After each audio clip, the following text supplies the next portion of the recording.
Hello solo leveling fans, and welcome back to a new video. Real quick before we get started, we're so close to hitting that 600 subscriber mark, guys, and one step closer to hitting that 1000 subscriber goal. So please, if you find yourself coming back to the channel and you're enjoying the content, go ahead and hit that like button, subscribe to the channel. It's absolutely free and it helps me out a ton. But with that being said, let's get straight into today's video.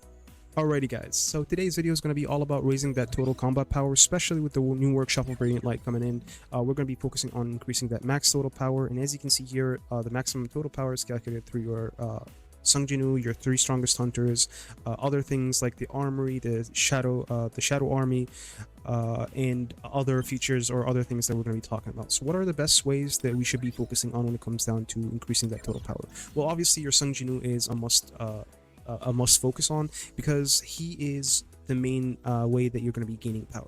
Now why I say that is because obviously you have your stats tree here, and the best way to be adjusting to that total power is giving everything to your strength. Any other stat that you see here can be obtained through different ways, but we are going to be focusing mainly on strength here when it comes down to our stat tree, and I'll explain how you can get agility and perception in just a second. Now the second thing that you need to be focusing on here, or leveling up, is your skills. Skills will actually give you more power the more you level them up. So if I go ahead and click here, as you can see here, there are different levels to my skills: level 8, level 10, level 10, level 11, level 9, and so on. You get the idea. So the more levels that you have in your skills here, the more power you're going to be gaining, and obviously the more rewards you're going to be receiving when it comes down to your total power, right? So the more levels, the more combat power. Makes sense. Now the third thing that you need to be focusing on is your blessing stone. Before this, blessing stones you did not used to give total power. Now with the new change that they added, blessing stones now give you total power depending on the rarity of the blessing stone that you're using. So as you can see here, I'm using the blue advanced dagger technique. If I change that to something that is of purple variant, let's say elemental weakness right here, which is purple, right, you'll see that my power just went up 837 power I just gained right there. And same thing here, let's go ahead and change this blue variant to something purple, something like the sharp perception, for example, and you'll see that again, this will jump up again. So it is important to have like blessing stones to increase that total power. And it's very important. Now the other thing that I want to talk about here is obviously increasing things like your perception, right? You don't need to be putting points in perception, because that's why your weapons are here for. Now, and I'll explain why in just a second. So perception basically gives you precision, and that is the precision stat right here. As you can see here, it's currently set at 79%, and I'll show you how that you can increase this or lower this depending on your needs, or what your Sung Jinu needs. Obviously it should be sitting at around like 75% to 85%. That's the sweet spot for it in my opinion. But your weapon precision is again a must-have for two main reasons. One, your weapons increase your total power level. Having dupes in that increases precision, and your armory is another big feature that adds to your total power level. So let me break that down for you. So for example, for this weapon right here, we have a 5-star weapon, and well, a 6-star weapon, and this is an A6 skewer, right? You'll see that if I change this to something like the plum sword, even though that is higher level but it has less dupes, you'll see that it will affect my total power level. As you can see here, my total power level went down by 8k, but not only that, it also affected my precision tree because it's only at A1. So now my precision, instead of being at 79%, it went all the way down to 75%. So what you want to do is get the weapon with maximum dupes and the highest levels. Again, I will show you this, guys. So for example, let's take this huntsman here. Huntsman has no dupes, has no stars in it, and it's only level 70. If we go ahead and increase that to something like with like level 80 instead of the level 70, but still no dupes, you'll see that the power will go up here, and that will definitely be the case. This doesn't mean that it will change your precision though, because your precision only like changes with the dupes. As you can see here, it's only 71% here. Now if I go ahead and change my precision to like something at an A6 weapon, even though it's lower level, it will still give me more power, and it will still give me more precision. So from 71% all the way to 79% again. So yeah, keep that in mind while you're leveling up your weapons. So far we talked about stats, increasing those stats, putting everything up in strength. Skills, leveling up your skills is definitely going to give you total power. Your blessing stones, obviously depending on the rarity of the blessing stone. Your weapons and the dupes, that is also very important. Now let's talk about another feature here, and that is your armory, right? Because that is what I was saying. Your armory is super important now, guys. they extended obviously the number of slots that you can have here, and you either use Marks of Time or Essence Stones to unlock these.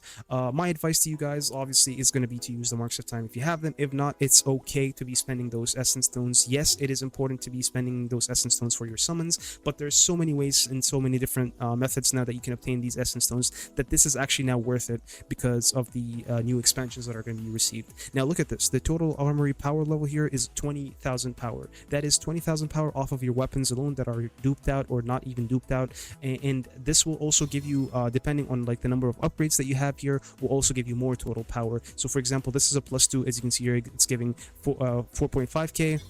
A +2 here will give me 4k, and as you can see here, it all depends on the this all depends on obviously the precision and the level that we are using here. So higher level weapons will definitely give more. So for this one, if you guys remember, this was level 80, this was level 70, this was level 65, but with one dupe, and so on and so on. And you get the idea here. Now the armory is absolutely important and extremely important. Unlock as many of these as you can, get as many copies of your weapons as you can. Do not, I repeat, do not disenchant your SSR weapons no matter what they are. So for example, if we go ahead and click here on the weapons, things like Vulcan's Rage, things like I don't know, Scythe or whatever, maybe you don't need them, but trust me, they will be giving you total power when it comes down, or when they are eventually added to the armory. Even your SR weapons are definitely going to be more helpful. And speaking of SR weapons, obviously this is a no-brainer, but an SR weapon, for example, at like A8 is still not as good as, so for example, the Juicy Skewer here, as you can see, is at A6. This one, the West Wind, is at A8. And you'll see we're still going to be losing total power. So SSR weapons, as you can see here, I just lost 6k. So your SSR weapons are definitely going to be better than the SR weapons, even if they are more level, like even if they have more levels and more advancements in them. So yeah, keep that in mind while you're building your weapons, because that is extremely important. Now, another thing that you need to be considering here is obviously your artifacts. Artifacts are a big part when it comes down to Sung Jinu, and changing artifacts will definitely be a big part of how you gain power here. So for example, if I change this necklace here to like a level 40 necklace, you'll see that I just lost 11,000 power. So artifacts is a big role when it comes down to your total power here. So go ahead and change that artifact, and as you can see here, let me go back, just go back here and put the artifact that I had on him. There you go. Go ahead and equip that. As you can see here, 11,000 total power just off of one artifact alone. And obviously, the higher these artifacts are, the more advanced they are, the better the levels here. So level 78 artifacts is going to give more power than the level 73 artifacts. And obviously, these advancements here, the +20s, are obviously going to give you more power. So keep that in mind again, guys. And I think that is something you should also be worrying about a lot. Now, I'm trying to look here quickly. Obviously, your hunters, the last thing that I want to talk about here is going to be your hunters. We did mention that 3 of your top hunters also get into the calculation of your total power. So make sure that your top 3 hunters are as advanced as they can. You can definitely add these advancements to your total hunters. Their weapons are obviously as advanced as they can. Their levels is obviously as advanced as they can. So as you can see here, I'm at level 81 out of 82. If I go ahead and take that to level 82, you'll see that my power level here is going to go up by 387, and at my total power level is going to go up by 387 as well. So keep that in mind. I'm gonna obviously level up my top 3 hunters here, for just to show you guys. And as you can see here, every time I'm advancing this or advancing these hunters, or leveling up, excuse me, not advancing, every time I'm leveling up these hunters, I get power here. Same with the upgrades, by the way. So if you go ahead and upgrade your hunters, I'm go ahead and show you here. As you can see here, you'll see that Jewel here will get about power buff of 1,600 just off of that advancement alone. So yeah, keep that in mind, guys. Use that trick to your advantage. Gain that bonus total power. All of this is really good. Obviously, advancing hunters will obviously give them like these advancements right here. I'm not talking about upgrading, I'm talking about advancements here. Your weapon advancements are also gonna give you also power. So for example, if let me see here, I'm trying to look for somebody that I can advance for you guys. There we go. Someone like Han. I'll go ahead and advance her here just to show you. As you can see here, she went up 377 power. This will definitely, if she's one of your strongest hunters, I'm like, this is not going to give you total power, but if she was one of my top 3 hunters, as you can see here, this will definitely help. The last thing that I want to be talking about here is your Army of Shadows. Now, the Army of Shadows is a different story. Obviously, the more, it's not really that different when you think about it. It's just the fact that